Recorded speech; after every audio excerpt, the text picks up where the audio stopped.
Hello friends. അപ്പോൾ വീട്ടിൽ കർക്കിടകത്തിന് സ്പെഷ്യലായിട്ട് ഉണ്ടാക്കുന്ന കപ്പയും താളിൻ്റെ റെസിപ്പി ആയിട്ടാണ് കേട്ടോ ഞാൻ ഇന്ന് വന്നിട്ടുള്ളത്.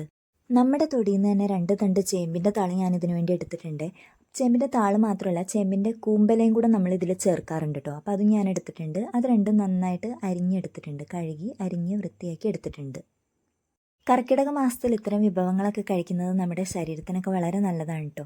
അപ്പോൾ ഇതിന് വേണ്ടിയിട്ട് ഞാൻ ആദ്യം തന്നെ കപ്പ ചെറുതാക്കി അരിഞ്ഞിട്ട് വേവിച്ച് വെച്ചിട്ടുണ്ടായിരുന്നു. കുറച്ച് മഞ്ഞപ്പൊടിയും കുറച്ച് ഉപ്പൊക്കെ ഇട്ടിട്ട് വേവിച്ച് വെച്ചിട്ടുണ്ടായിരുന്നു. ഇനി ഇതിലേക്കാണ് നമ്മുടെ ചേമ്പിൻ്റെ താളും ചേമ്പിൻ്റെ ഇലയും കൂടെ നമ്മൾ ഇട്ട് കൊടുക്കുന്നത്. താളിന് അത്യാവശ്യം വെള്ളമുള്ളതുകൊണ്ട് നമ്മൾ അധികം വെള്ളം ചേർക്കേണ്ട, ഒപ്പം നിൽക്കുന്ന രീതിയിൽ വെള്ളം ചേർത്താൽ മതി. പിന്നെ ഇതിലേക്ക് ഒരു 1/4 ടീസ്പൂൺ മഞ്ഞൾപ്പൊടിയും ആവശ്യത്തിന് ഉപ്പും കൂടെ ചേർത്ത് കൊടുത്തിട്ട് ഒന്ന് അടച്ച് വെച്ച് വേവിക്കണം.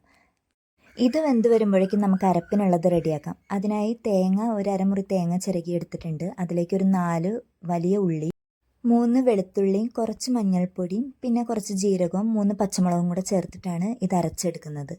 ഈ അരച്ചെടുത്ത് വരുമ്പോഴേക്കും നമ്മളുടെ താളും കപ്പയൊക്കെ വെന്തിട്ടുണ്ടാവും കേട്ടോ നന്നായിട്ട്.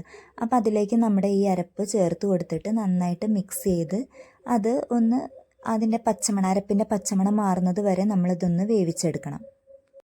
അരപ്പും കൂടെ ചേർത്ത് വരുമ്പോഴേക്കും നല്ലൊരു സ്മെല്ല് വരും കേട്ടോ. ഇനി നമുക്കിതിലേക്ക് താളിച്ചൊഴിക്കണം. അപ്പോൾ അതിനായിട്ട് ചൂടായ ചട്ടിയിലേക്ക് കുറച്ച് വെളിച്ചെണ്ണ ഒഴിച്ചിട്ട് കടുക് പൊട്ടിക്കണം. പിന്നെ നമ്മൾ ചെറുതാക്കി അരിഞ്ഞു വെച്ച ചെറിയുള്ളി അതിൽ ചേർത്ത് കൊടുക്കുന്നുണ്ട്. അതിലേക്ക് വേപ്പിലയും ഉണക്കമുളകും കൂടെ ചേർത്ത് നന്നായിട്ട് ഇളക്കി കൊടുത്തിട്ട് ഒരു നുള്ള മുളക് പൊടിയും കൂടെ ചേർക്കുന്നുണ്ട് ഒരു എരിവിന് വേണ്ടിയിട്ട്. എന്നിട്ട് ഈ അരപ്പ് നമ്മുടെ താള് വേവിച്ച് വെച്ചിരുത്തിലേക്ക് ഇട്ട് കൊടുക്കുന്നുണ്ട്. അപ്പോൾ നമ്മുടെ കർക്കിടകം സ്പെഷ്യൽ കപ്പയും താളും കറി ഇവിടെ റെഡി ആയിട്ടുണ്ട്. അപ്പോൾ കർക്കിടകത്തിലൊക്കെ എല്ലാവരും ട്രൈ ചെയ്ത് നോക്കാൻ പറ്റിയൊരു വിഭവമാണ് ഇത്. അപ്പോൾ എല്ലാവരും ട്രൈ ചെയ്തിട്ട് അഭിപ്രായം കമൻറ്റ് ചെയ്യണം കേട്ടോ.